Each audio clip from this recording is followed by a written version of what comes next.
How COVID-19 could redefine labor in America. San Francisco in COVID-19's upheaval of the American economy, supply and demand patterns were swiftly knocked out of whack. Almost overnight, entire industries were crippled, sidelining workers and putting millions of people on the unemployment rolls. Seeking to ease the pain and balance out volatility in the labor market, corporations now are forging unlikely alliances and striking cross-industry agreements to redeploy their furloughed workers. The biggest names in hotels and retail are hoping to funnel their underemployed personnel to grocery chains, pharmacies, delivery services and others in desperate need of employees. Albertsons created a hiring partner program with other large hospitality, restaurants and retail firms. Hilton created a job portal to 28 companies, among them Amazon, AMZN, Walgreens, Stop & Shop and the Home Depot, promising expedited hiring to its affected employees. On a smaller scale, Sedano's, a Miami-based Hispanic grocery chain, offered temporary employment to workers at 2 local restaurant chains. The idea of workers transitioning from checking guests into hotel rooms to running grocery checkouts is intended to be a short-term fix for an acute and immediate problem. But labor and public policy experts say it could signal a long-term shift in how work is done in America. It could open up some eyes or a different way of thinking about employment, said Ravi Anupindi, professor of technology and operations and faculty director for the Center for Value Chain Innovation at the University of Michigan's Ross School of Business.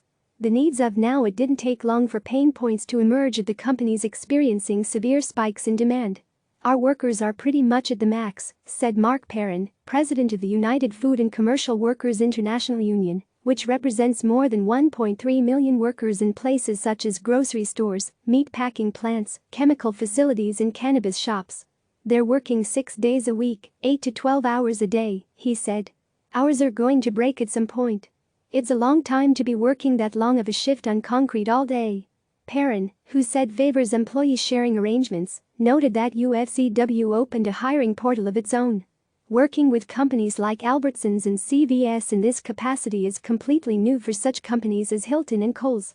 We are in an unprecedented situation with hotels nearing zero occupancy, Allison Meenan, a Hilton spokesperson, wrote in an email to CNN Business. This is creating challenges for all 4.7 million people working in the U.S. hospitality industry.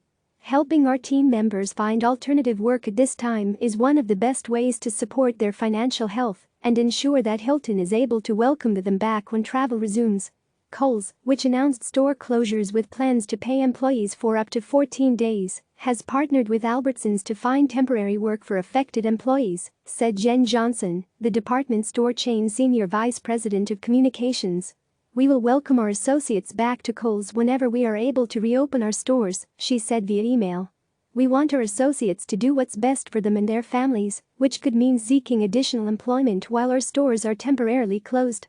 Shifts in labor, especially at this scale, are usually time-intensive and costly, said Andrew Challenger, senior vice president of Challenger, Gray & Christmas, a global outplacement firm. I love this idea of being able to seamlessly shift workers from an industry that has seen an enormous demand shock on the downside to an industry that has seen an enormous demand shock on the upside, he said. If companies can agree on the back end of the arrangement, this shift could not only address their emergency needs, but also protect the labor market whenever the nation emerges from this crisis, he said. If this method facilitates a way to keep people marginally attached to a position until demand returns, it helps us recover and prevent so much pain for people in the long run, he said.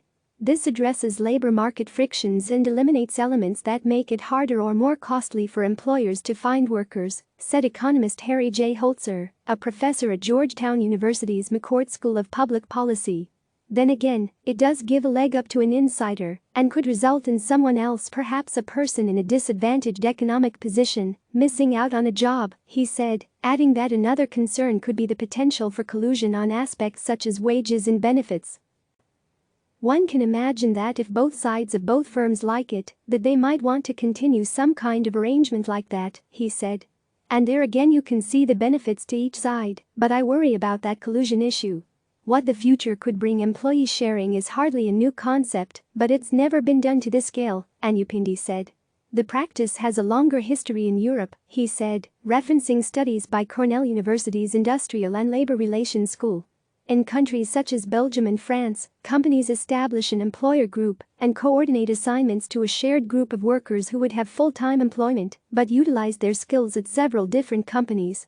Although the concept remains a marginal labor market phenomenon, the Cornell studies found that they benefit workers and employers by providing stability, job security and growth in job skills.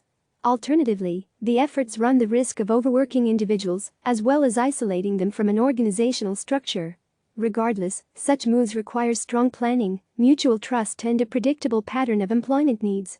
For the employees sharing at a large-scale level to work, there has to be a counter-cyclicality, Anupindi said. Without that, he added, this isn't going to happen.